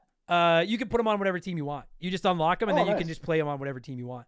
But I was going through, and I'm like, Bill Clinton, Harry Clinton, Hillary Clinton, Prince Charles, Will Smith, Jazzy Jeff, Larry Bird. King Charles. Yeah, fuck. I'm not going to get into that. Yeah, Larry Bird was a character in here. There was all kinds, and I had so many people. And then there's also all these codes about how you could make yourself always on fire or super fast or all these other different things. Yeah. I love that kind of stuff. Those are the little touches. If the game is a great piece of meat and then the game plays the seasoning, these little touches are like the baked potato on the side that make it so fucking good. It's cool because when you think about it going back in time, these little cheats and everything we had to find out. We had to figure out a way to get it. And it's something that is obviously a lost art now. I still don't understand how people find these cheats. I'll never understand how people go into a game and they're like, all right, I'm just going to try every combination of up, down, left, right, A, B. Yeah. Until something happens. Or I'm going to jump off a mountain. Yeah. And land in this island area that you can't see in the map or anything. Yeah. I don't know what the fuck happens or what you people do, but good on you. Yeah, I'll never know. Yeah, well, and again, compared to now, when you talk to the youth of today, it's so funny saying we had to figure this out on our own or wait for a magazine that came out a month later to get cheat codes. And they just stand there and they're like, "What's a magazine?" And they just walk away. You fucking kids. Yeah. I mean, I feel like I'm good. Have we forgot anything? I guess there's obviously the you're on fire mechanic, but I will say in all the games I played, I think if you make 3 straight baskets without the other team making a basket, then you go on fire. And I think what you get is permanent turbo, your turbo never runs out and you make more shots. I think. Yeah, you're juiced up. But you're on fire. But I got on fire once and I don't think I ever made a basket. Because I found defense hard to play. I couldn't stop them. I could never fucking stop them. But you got on fire. Oh, okay. So the next time they came down, they would just score. Once I get on fire, then they would get the throw in, and then they would score. If we're gonna play this together, I don't think it should be on. We shouldn't stream it because I'm gonna probably kill you. Well, no, I'll just be the 3-point guy. I'll just leave me. That's fine. Just leave me. But I'm saying, but you got to play D. I try. I will. Okay, and that's where. Okay, so before we kind of start wrapping this thing up, I did so you can push the other guys over, but I never found I could get the ball away from them that way. I did eventually start to get a feel for the timing to jump and either block shots or get rebounds. There's an art to that. Like that takes some Right. practice. And again, that's a quality game again that came out what 94 on the consoles. Yep. Like, you know what I mean? Like, you got to look at it from that perspective too. Not only is it about timing, but we're talking about like a Super NES or a Genesis when this came out, and it still had that quality, even in the arcade. Like you really had to start. It's a very arcadey game. Obviously, it's 2-on-2, but there's still skill there, which I think, like you said, there was more skill in this game than there was. It's just with Evolution than Blades of Steel Sure. or Ice Hockey. Yeah. And it's one of those quality games that just really, and it holds up. Well, when like you could have played this game 5 times and said, all right, I'm good. But it was fun. You want to learn. You want to get better. And the thing about it was, like, when I first started playing it, I really didn't think there was a lot of skill involved. I thought it was primarily just like, oh, you just trade dunks. And then you just hope that the other team misses more shots than you, or you hope that you push them over and they drop the ball more. But once I really started to get a feel, because the only rules, if I'm not mistaken, in this game that carried over from actual NBA rules are the shot clock, which I do know from, I like lacrosse, so I know the shot clock from that. And then the goaltending thing. And I will say that, like, and it was actually turned into kind of an interesting debate in our chat, because listen, in the place of real basketball, I understand why you need to have a rule again. If by some fluke you don't know what goaltending is, and I'm going to try to explain it properly, it's when somebody shoots the ball and the ball is on a the downward part of the arc into the hoop, and you touch the ball before it touches the hoop. Then you're basically like stopping it. Yeah, you're like swatting it away. So you can jump up and hit it while it's going up, but once it's going down toward the basket, you can't touch it. Yeah, it's like all you have to realize is, like, if it's in the hoop area and it's like in and you punch it out, no, it's a fucking basket. You can't, because again, if I've got a guy who's like, there's been NBA players, Adam, that were 7'6", 7'7". Right. Why wouldn't I just put them there with their hand through the mesh and just go, fucking shoot it. So go ahead. The one thing and it was an interest, and I'm curious to know what you think, because I really don't know, because I don't know enough about basketball to really have it, or this game, frankly. But when I was playing it, I was really starting to get a feel for how to play defense with the jumping and either blocking shots or catching rebounds as they come off the rim. If you jump too soon, while the ball is near the hoop, you end up getting goaltending because you grab it. So you need to have that timing down to jump up, where if it does bounce off the rim, you can grab it before it goes down. Yeah. But you can't touch it while it's on the, and I was like, I'm a little bit curious as to why none of the other rules play, but this one does. I was like, would it really have broke NBA Jam to let you goaltend? And I don't know, but there were some people in our chat that were like, it's stupid that it's there. It shouldn't have been. And there were other people that were like, no, you need that because otherwise the game would be broken. So I'm just curious, as someone that knows more about this game and the sport than me, do you think goaltending should be an NBA Jam when the rest of the rules really aren't? Thinking about it right now, yeah, because I agree, because then you would just post a guy, like I said, near the basket and you just block everything. Right. You just need one guy near the basket. So then you just smash it out like every single time. So putting the rule in makes more sense than keeping it out, because you understand what because if we were playing defense, I would say, Adam, I'll keep punching guys. If I'll keep trying to steal it, you go hang out by the basket. They come in, fucking smash it. Right. Or if they shoot a 3, fucking smash it. Right. Or both. And when you think about it, both of us could go to the basket and just stand there and go shoot it. I don't care. I'll just knock it away.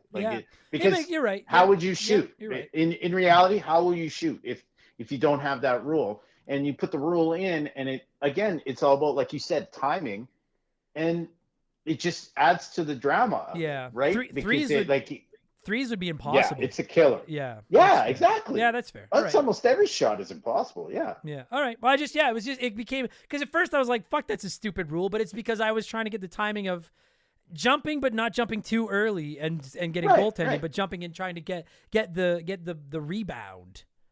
Recover the rebound. No, just rebound is fine. You said rebound. But no, yeah. No need to add words. I don't have a lot of complaints. It's just a really fun. You know what? Okay, here's my complaint. How is this franchise dead? I don't know. Like I'm playing. How is NHL Hitz dead? Yes. That wasn't a very good. Like it was a good game, I didn't play a lot of it. NFL Blitz.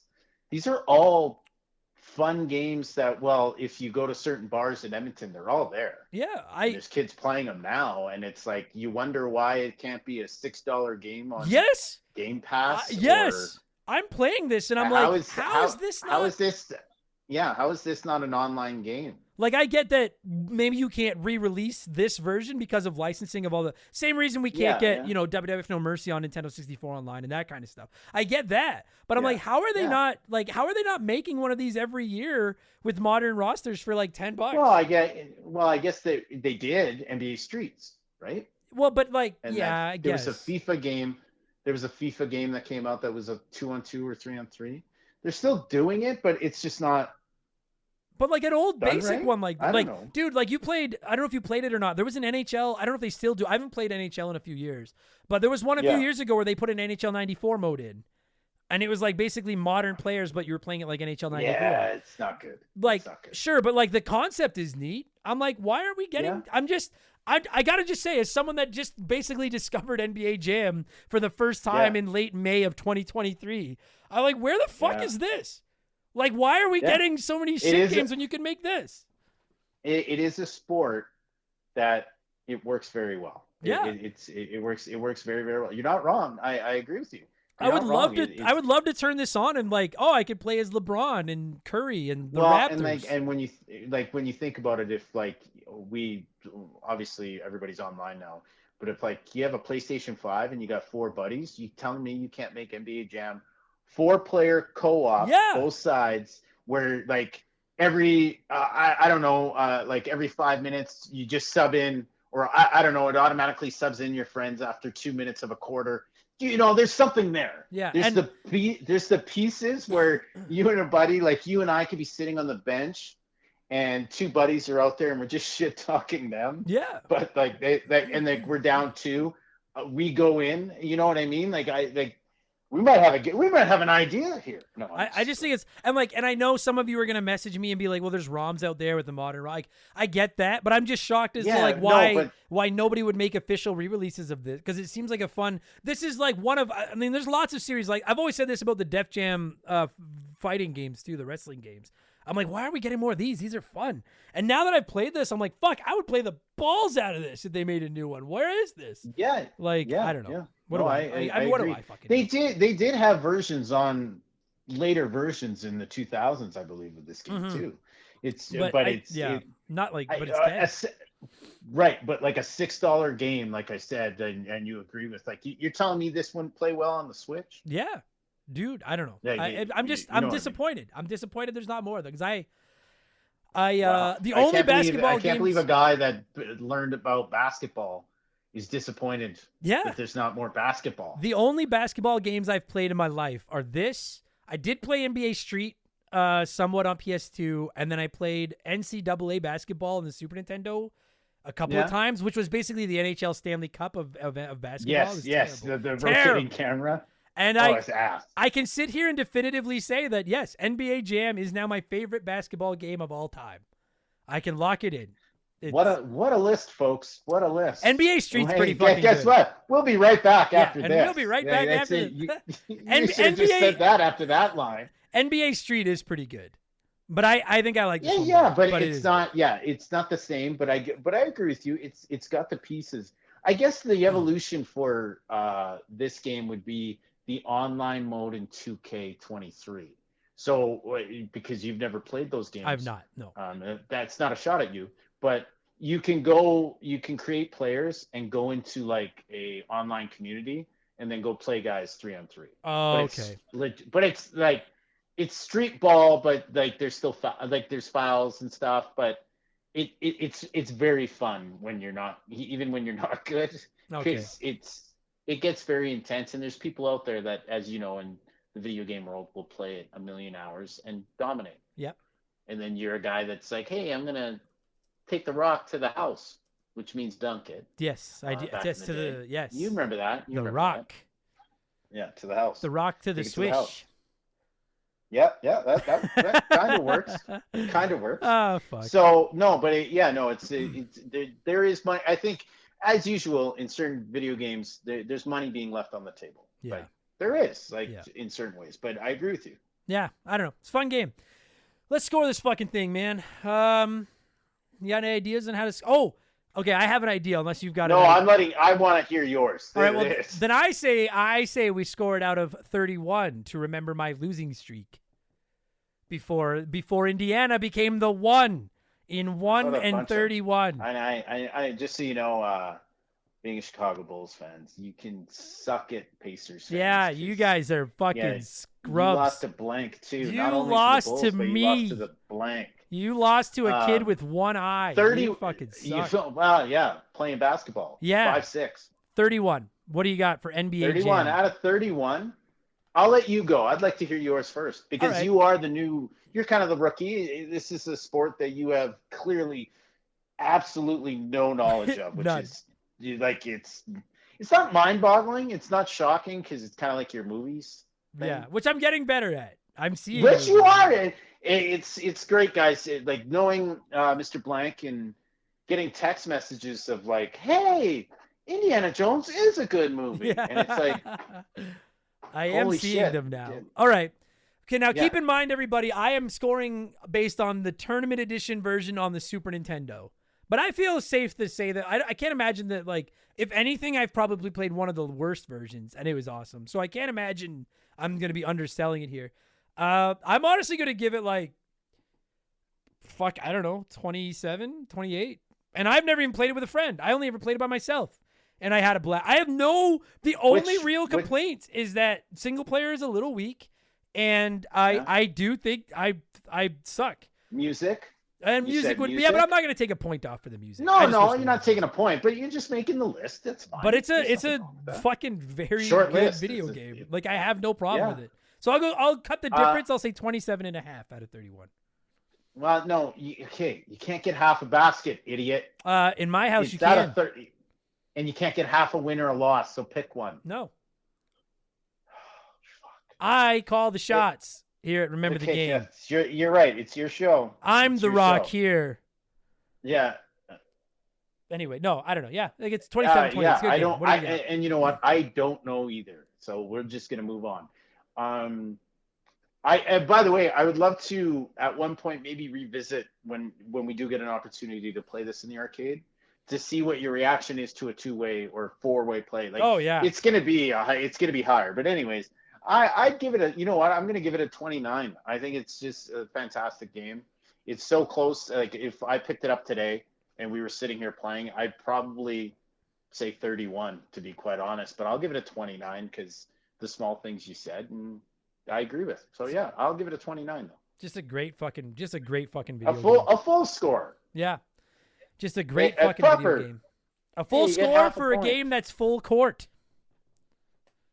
Yeah. Swish. All right. Yeah. Fuck. That was fun. I was nervous that I was going to look stupid on this episode, but I don't think that happened. So, Brad, great job. But it was fun. Yeah, great job. That was, you're not stupid at all. That wasn't rocky at all. Not at all. I just want to hear you close it, though. Oh, I'm going to close for having me, pal. Ladies and gentlemen, we will be back with more right after this.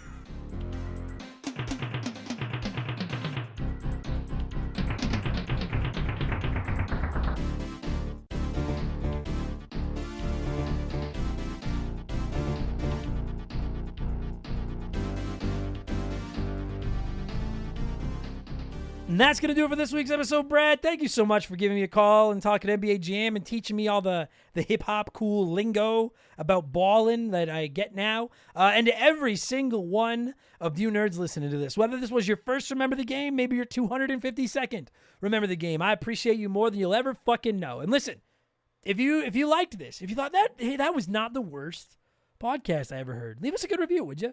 I have no idea what they accomplished, but if the other shows are asking for them, I want to be one of them. So I'm going to ask you to leave us a good review. I'd really appreciate it. I love reading them. They make me feel good. And if you want more of these, my friends, I got you. Hit up patreon.com/remember the game. Subscriptions start at $2 for the entire month, and you're going to get yourself up to 4 shows a week, plus tons, literally hundreds of archive bonus podcasts waiting for you, plus access to our Discord, plus the ability to write in the show, plus discounts on merch, and so much more. Patreon.com/remember the game if you want to see more about that. I'm also over on the old Twitch box. Twitch.tv/member the game, not remember. Member the game, just whenever I get time. I love seeing new people come in and be like, hey, I love listening to your show, or hey, your show fucking sucks, but I'm here anyway. Whatever. It'd be nice to see you. And I have a P.O. box. You can find that address at rememberthegamepodcast.com. Just shoot me something little, a postcard, a letter. Let me know where you're listening. I'll send you something back. I'm pretty behind on those, but I will get to them soon, I promise. And we'll be friends because that's how it rolls. And don't let me, I got to remember to plug this. I have a comedy show coming up in Ottawa on June 30th. It's the Friday of a long weekend. I know a ton of listeners are going to come up from various places, not just in Canada, but in the U.S. and everything. And we're going to tie one on, and I'm going to be hanging out all night drinking and just shooting the shit with everybody. So if you want to come by and say hi, it sure would be cool to see you. All right? That's going to do it for this week's episode. Thanks, everybody. I'll be back tomorrow for all of our Patreons with my WWE 2K23 review. Game Patch on Friday will be about all the biggest news in the world of gaming, including breaking down the Xbox showcase and all that stuff. And we'll be back a week from right this fucking moment with arguably the most controversial episode of Remember the Game ever, Metal Gear Solid 3 Snake Eater. All right? I'm going to thank some patrons and leave. Thanks, everybody. Talk to you on the next one. Cheers, so long. Goodbye. Remember the Game is brought to you by our Patreons. I could not puke up all the content I turn out every week without all of your support. The following people are at the senior executive vice president level or higher at patreon.com/remember the game, and as such, I'm contractually obligated to thank them as quickly as possible. So a huge thank you to, we haven't done this in a couple weeks, so I'm just going in order, like the one I know. Makes It Mellow Magic Money, Joe Buck, Sharonic, Andre, The Keegs, James Clark, Dave McGee, Dan of DNA Gaming, Slick Rick, Doug Dorn, Chris Fleury, Andrew Wright, Jordan, Fraser Burns, Angry Ticks, Dave Thompson, No One Cares, Scott Brooks, Aaron Lawson, Nathan Trombley, A-Town, Morgan, Zane Donovan, Ryan Kinchin, Mike Maloney, G9PSX, Mercury 869, Wolfgang Darren, Sam Wright, Andy Hudson, Doogie, Wolf Magic 21, Johnny from Virginia, Joel LeBlanc, Squints, Titan 420, Zonko 504, Russell Aldridge, Jeff Bergeron, Captain N, Daniel, Tunable Power, John Woodruff, Randy Barrage, Just a Fish, Poop Q, Super Dad Bros Podcast, Denzalo, Holmes, Zach Shepard, Ballsack Teabagger, Chris Dickin, Frosty Fee 492, Triple, Chugger 22, Elijah Burns, Stephen Parnell, Jean-Ray Pram, Ray San Juan Tonga, Nova Crane, DBXJ, Jameer Williams, Steve Dalk, Mizuru, Jacob Adams, Phil Lencher, Joe the Sandman, Ruben Elizald, Eric James, Nick Amos, Jake Carter, Thomas Childs, Biddy, Laces Out Dan, Beaver Boy, C-Spin, Thomas Smith, Nicola, Leroy Westrich, Evolva, Sean Ramos, Stud Steel Smash, Gabe, Dan Fusselman, Fuzzy 99, Decoy Man, a dude named Adam, Wyatt the Surgeon who's not a surgeon, Rowe, Blaine the Hoagie Man, Scary Terry, Storm Beagle, Antonio Echeverria, Ego Waffle, High Plains Drifter, Esteban Navarro, KH, Jimothy, Joe Stone, Chris Williams, Oroku Saki's Gardner, Nicole Aldena. Swallowing my saliva here. Ooh, I'm spitting all over the place. Cody Richardson, General Fury, Them Boys on the Roof, Max Lagroom, current Remember the Game Hall of Famer Mark McHugh, James Juan Francesco, John of the Adult Children Podcast, Matt Hamilton, Drugs of Ben, okay, Sam Carpenter, Donnie the Dude Walter, Nerdy Hybrid, The Fletchman, Colin Bollinger, Sleeper Hit, Squeaknuts, Isaias, Timmy the Exuberant Turtle, Brian Neese, Christian Gabriel, Maverick Marty, Musty Beetle, Graham Kennedy, my foot, John M. Watkins, Timothy Sabrinsky, Beef Dingleberry, Michael Barjudina, Hitchy Poo, Arctic Vision, Bulma Simp, Trevor McKee, Burt Macklin, Quiet Place Queen, Cam Nelly 23, Zamatos, Big the Cat, Chris Lovin, Oh My God It Froze, Bobby Litton, Brandon DeZeba, Kia Pup, Knife Goes In, Guts Come Out, Works For Me, Heman Demon, Dakota Guy, Alexander Camps, Neil Cooper, Ted Explosion, Ryan Perry, Alex R., It's the Bigfoot, Lucas Valadez, Ichi Natsuru, Mr. Papa Giorgio, Solomon Soto, Darth Skywalter, Postman, West Jen, Nick Creature, Adam Martinet, Nafe, The Big Deal, Dr. Nightmare 23, Kevin Monroe, Can't Destroy Her, Shorzy, Because 19, Digital Dave, Lord Longrod Von Hugendom II, Brian Weber, Frosty Bear, Max Sandin, Sour Goatface, Alex Ramos, Faded Sufferance, Benjamin Atkins, Robbie DLC, Mellow Yellow 8787, B Money, Hired Goons, Who, Brandon Helmheckle, The Fiend, Ryan Colton, It's OG, Tyler Bauer, Fallen Snow Kiku, Dill Pickle Rick, E-Man Trucker, Mark Sneed, That One Kid Josh, Raging Irish, Atriu Wormwood, Shoeboxers, Wildcard, Adam Blank Stellas and Reviewed Mario Galaxy, Jay Callahan, Robbie Ayers, Sabin, Brian Richmond, Devilish Saint, Blobby Rogers, Super Nintendo Chalmers, Glue Scappin, Bula, Matt Zeus, Buy Me Bone Storm, Plow King, Cesar, Pickin' Hat, Fill Up My Mouth with Farts, Liquor Like Luigi, Robinson Dick Whittles, Cody Thompson, Preston Dylan Tourette, Scissor Fist, Who Shot Mr. Kearns? It's Kearns, stupid. I.C. Wiener, Big Daddy Randall, and Ryan Whitcomb. That was the single best batch of shout-outs I've ever done. Maybe I should take this show to bi-weekly, and then every 2 weeks I'll come in here and just fucking crack it like a home derby run. Thanks everybody for listening. Appreciate you. And we'll be back after this.